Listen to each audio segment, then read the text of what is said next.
Hi everyone, Draco Prime 220 here. This video is going to be kind of different.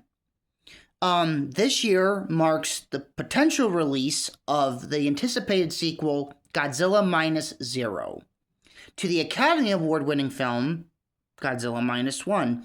And I'm going to say, it's about dang time our Kaiju King got an Academy Award. He got his foot on the Hollywood Walk of Fame, so it was only a matter of time he would get an Academy Award. We still don't have a trailer yet. Hopefully we get one soon. Because there's been a lot of speculation on the internet of, is Godzilla going to fight another monster? Is it going to be another solo film? I kind of hope not. I kind of hope he is fighting another monster. I think that would be the most logical choice right now. Because there's only so many times you can do a Godzilla movie solo where it's just him. People are speculating if he is going to fight another monster, is it going to be, excuse me, sorry about that, Anguirus, Hedorah, Mothra? And what's very interesting about the logo for Minus Zero is that it looks like Noriko praying. And I'll be honest, it took me a little bit to get really look at it. And I can actually see it because the G looks like it's her hair's flowing back, and it looks like she is praying hands. So yeah, hopefully we get a trailer soon, and hopefully we get some answers. Like, is he gonna fight another monster? And if he is, who is it? I wouldn't mind Mothra seeing a minus version of Mothra. That would be kind of interesting. Or Hedorah. I would actually kind of prefer Hedorah because I could see a lot of nasty things, like disgusting things happening to Godzilla, like acid getting on his face and maybe burning his skin off. He regenerates, we've seen that, but imagine how the fights can go. They can get pretty gnarly if they choose Hedorah. Now, this video is about how I would do a Minus One sequel. The thing is that it would be a hybrid between Godzilla Raids Again 1955 and Rodan 1956.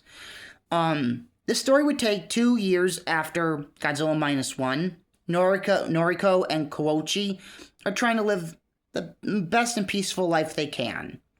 Japan itself is still recovering from World War II and, of course, Godzilla's rampage. But you can kind of say Godzilla's attack is haunting people, making them very uneasy, starting to maybe wonder, is he ever going to come back since he can regenerate? Like, they saw that firsthand. They're trying to question, if he is gone, is he going to stay gone? But Noriko starts to feel like she's getting sick. She's getting like sweats. She's like a fever. But she's also having very bad dreams, nightmares. And she keeps saying, something is coming. Something is coming. Not too long after that, strange occurrences start to take place all over Japan. First of all, ships go missing. Ships go missing, no survivors, no nothing. Second of all, there is an earthquake, and it's moving.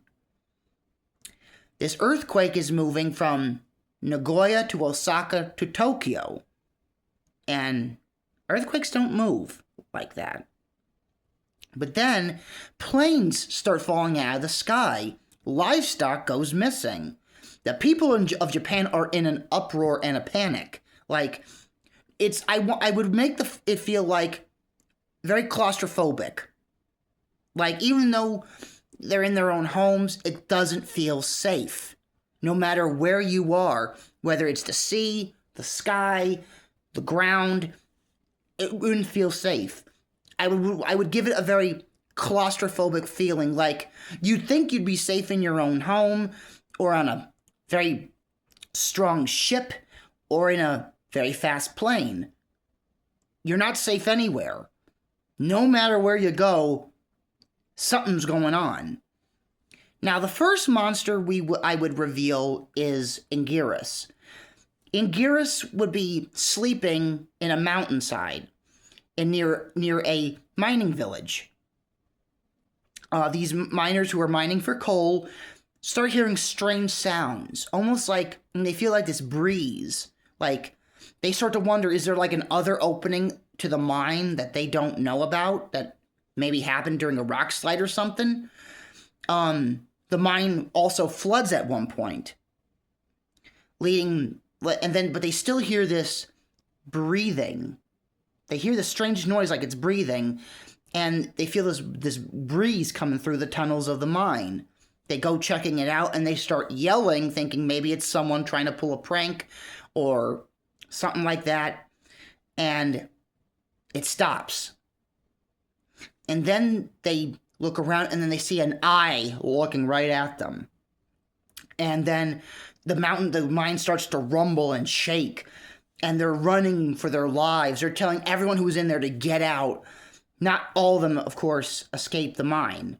The one person who is doing coal mining witnesses Anguirus bursting out of the side of the mountain and destroying the mining village.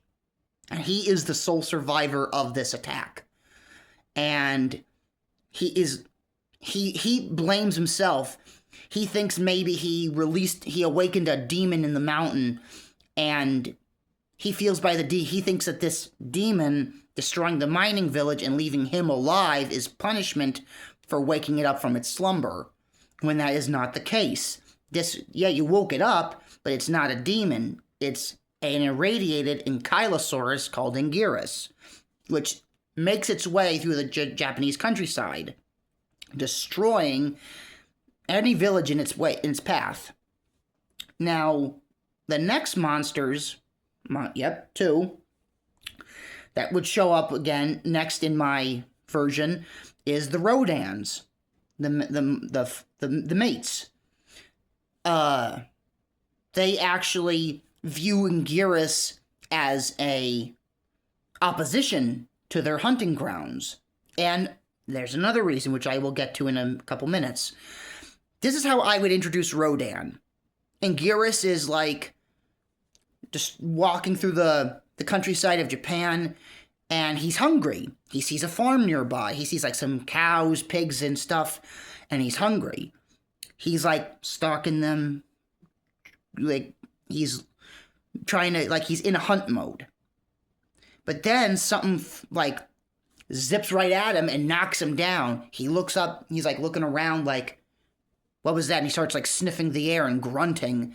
Like, I would treat these guys more like animals. Like, they're not dumb. They're not like your typical animal. They're smarter than your average animal, but they are still animals. But Anguirus is like looking around like, and at first he's like, he's sniffing the air thinking what just attacked him. But then he proceeds to continue hunting the farm animals. And all of a sudden he gets knocked down again.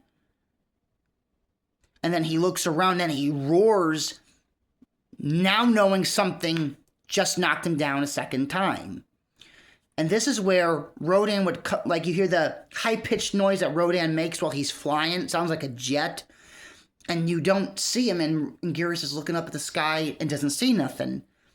But then you hear Rodan's iconic screech, and he comes down, uses his talons, and knocks Anguirus in the face, knocking him down again, and then lands on a nearby mountainside, screeching at the air, similar to when Rodan attacks New York in Final Wars, like he lands on the building, unfolds his wings, and screeches at the sky. That's how Rodan would be introduced. Rodan would then proceed to challenge Anguirus because to them, this is their hunting ground, and they feel like he's an intruder. Of course, Anguirus and Rodan go at it. They have a very, very interesting fight because you got one that flies and one that's on the ground. And it would lead to some, like Rodan pecking and using his talons trying to scratch up Anguirus' face. Anguirus using his tail to try and knock Rodan out of the sky. There would come a point where Rodan gets knocked down to the ground and Anguirus pins him and goes to kill him. But then another one shows up, and it's the female Rodan. And she manages to get him off her mate, and Anguirus decides, one was enough. I'm not dealing with two. And he decides to go underground. And the two Rodans kind of have this little cute moment where they nuzzle each other and checking each other out, seeing if they're okay, if they got an injury. This is where Rodan would have a bit of an injury on his shoulder here, and they decide to go back to their nest, which is Mount Aso, a dormant volcano. And they journey back, but Noriko is getting worse. She's starting to cry. She still has a fever, and then she says, "He's coming back." She keeps repeating that. It almost sounds like she's losing her mind. And Koichi's at first he's like, what does she mean he's coming back? But then it clicks in his head, and he has this look of total dread, of total terror, and is realizing what and who she's referring to. This is where Godzilla makes his grand return. A battleship, goes out to sea to check and see what the disturbance is. What is taking out all these ships?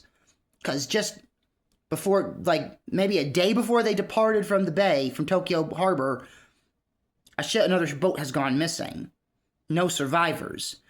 So this ship is accompanied by two smaller ships, patrol boats.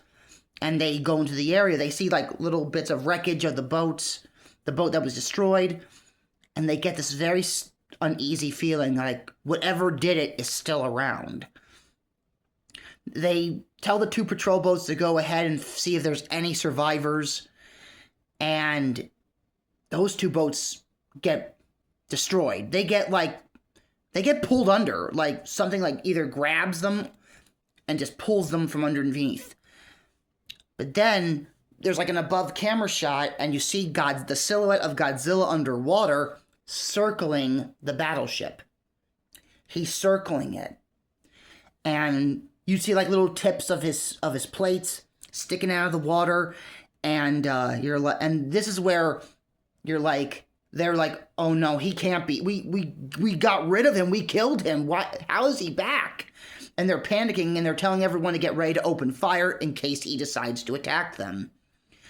This is where you see him blast out of the water, and some of the soldiers the sailors on the ship are they fall down. They're it's similar to the Godzilla 1984, where that one guy kind of goes outside and then the ground cracks and then he falls down. And the camera slowly pans up to Godzilla's face.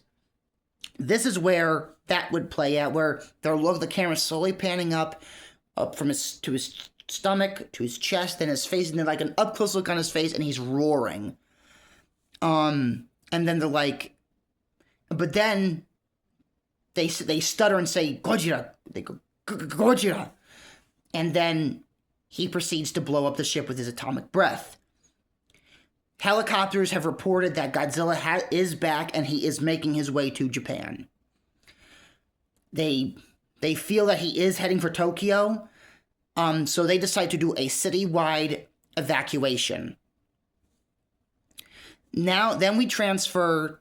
But also they gotta get Noriko out of there. They gotta get her somewhere safe. And some of the people are thinking that black mark on her neck is Godzilla's curse. And they think she is sick because of Godzilla. And maybe they think Godzilla knows, and that's why he's coming back to Tokyo. And, they're enough of that. We gotta get Noriko out of here. We gotta get her somewhere safe. But after that, we go back to the Rodans. They're in their nest, and lo and behold, they have an egg.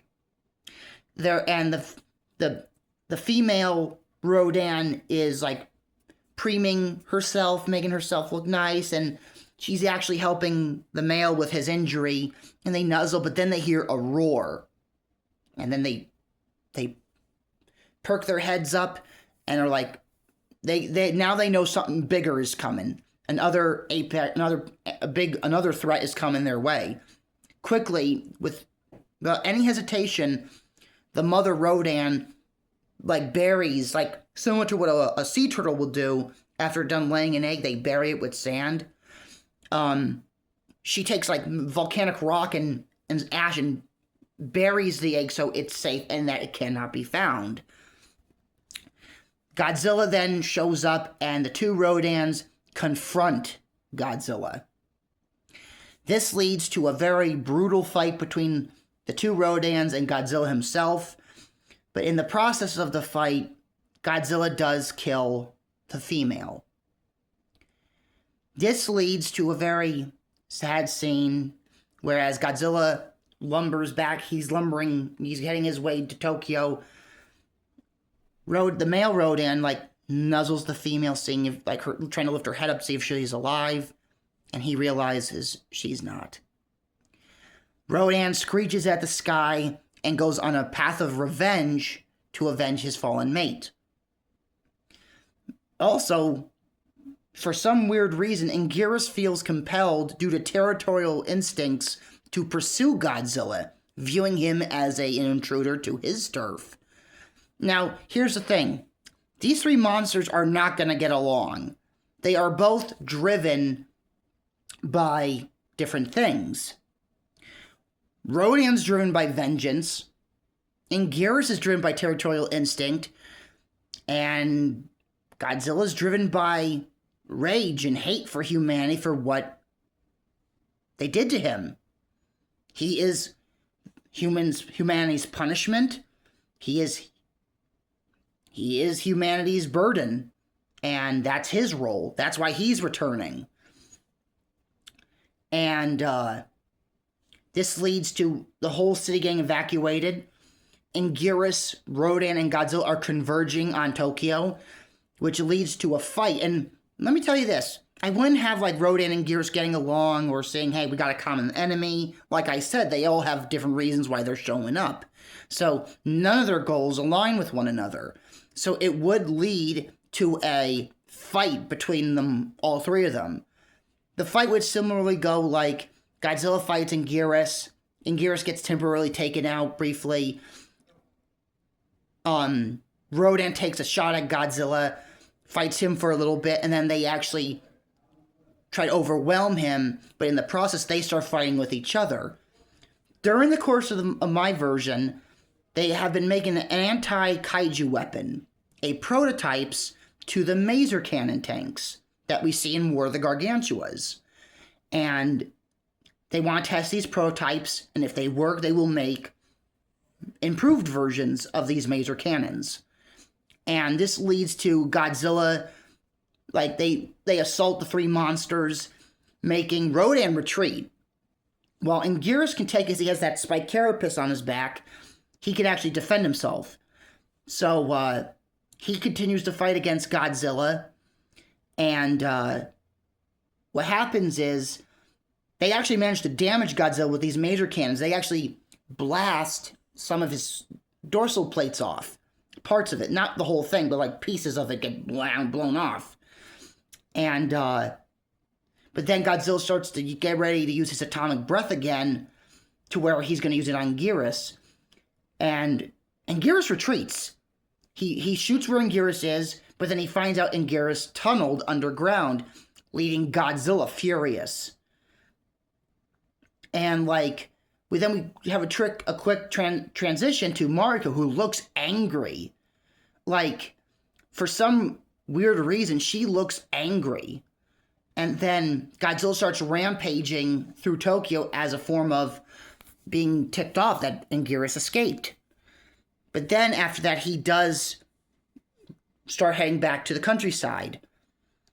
And Japan's like, if they continue this fight, Japan will be decimated. Godzilla did a terrible number on Tokyo. If 3 monsters are left unchecked, Japan will be decimated. So they got to think of a plan to get rid of all 3 at the same time, which is very difficult. But luck seems to be in their favor when the military just stumble upon the nest of Rodan and, unfortunately, the deceased female. And they actually hear a little screech. They go investigate, and they find out that it's the baby Rodan. The baby Rodan has hatched and has been trying to crawl out of the nest to get to its mom for food. They actually decide, to spare this baby Rodan. At first they want to kill it, but the scientist, I don't remember his name, he was in the first one, in -1. He shows pity upon the baby Rodan as saying, this creature did not ask to be born. This creature did not ask to be where it is today. Show pity upon it. And they reluctantly don't hurt the baby Rodan. And they're like, then what do we do with it? And then they get the idea to lure.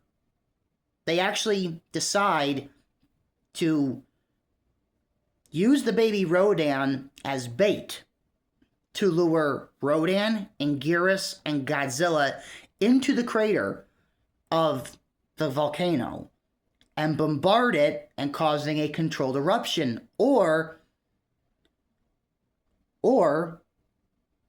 provoke Godzilla enough to where he'll use his atomic breath and cause the eruption himself. This is where the movie really starts to wrap up and ramp up at the same time. Noriko is still not looking too good, and she actually senses Godzilla's heading that direction. Like, she's starting to get... We all know that she's somehow connected to Godzilla, but for her, she doesn't quite know it yet. She's just getting this feeling saying, and she kept saying, he's heading there, he's heading there. And it's not sinking in just yet. Godzilla, they actually captured the baby Rodan, put it in a net, and lay in the center of the crater. This is where Rodan shows up to check on the baby, but Anguirus shows up and also does Godzilla.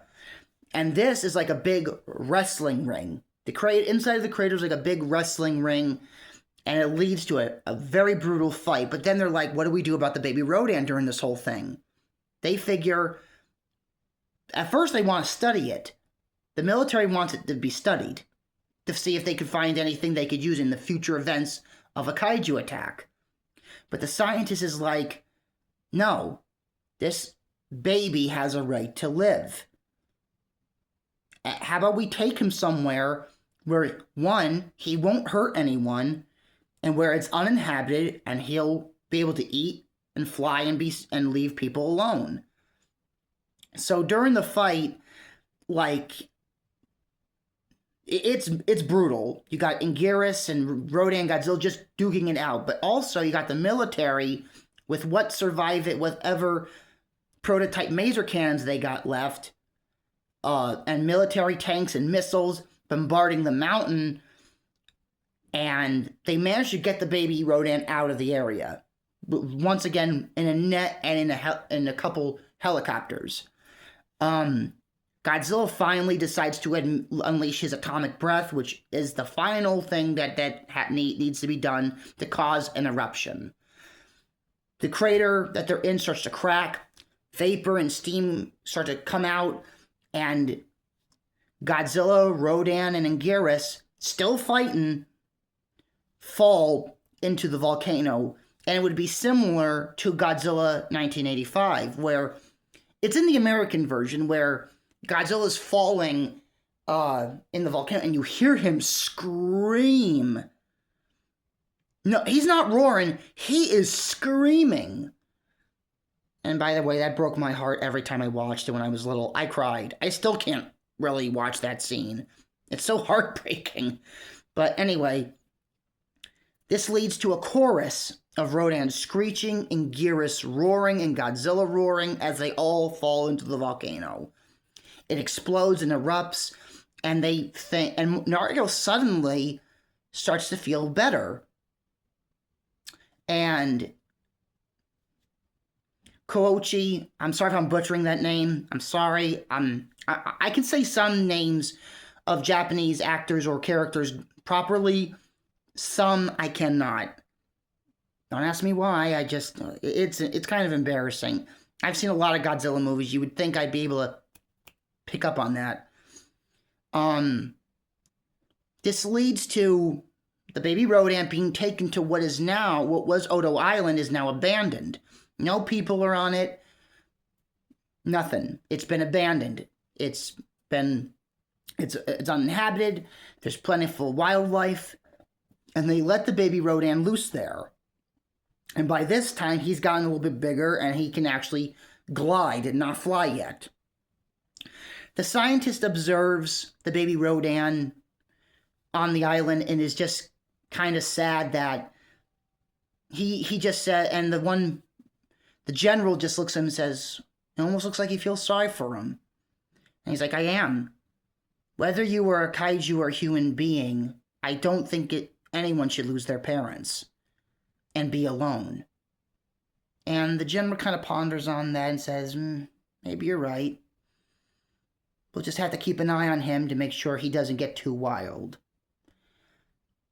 And then they decide to leave the island, and the baby Rodan is flourishing on the island, making it his own. Meanwhile, Noriko is playing with their little adopted daughter, and all of a sudden she stops, and she's starting to sweat, and then, it's a scene where, all you hear is, her heartbeat, it's silent here, the thump, the thump, the thump, the thump, and she has this wide-eyed look, she looks horrified. And her heart's going faster and faster. Then it goes to black. And you hear Godzilla's roar. And it's in that final scene of how I would do it is where Noriko realizes she's connected to Godzilla and can sense when he is coming or if he's alive or not. That's how I would do it. Yeah, that's how I would do my version of a Godzilla -1 sequel. I've had this on my mind for quite some time, so I decided to throw this out there. I hope you all enjoyed this. If whoever decides to take a watch at it, thank you. I will be making another video very soon, and I'll see you then. Stay safe, stay warm. Draco Prime 220 out.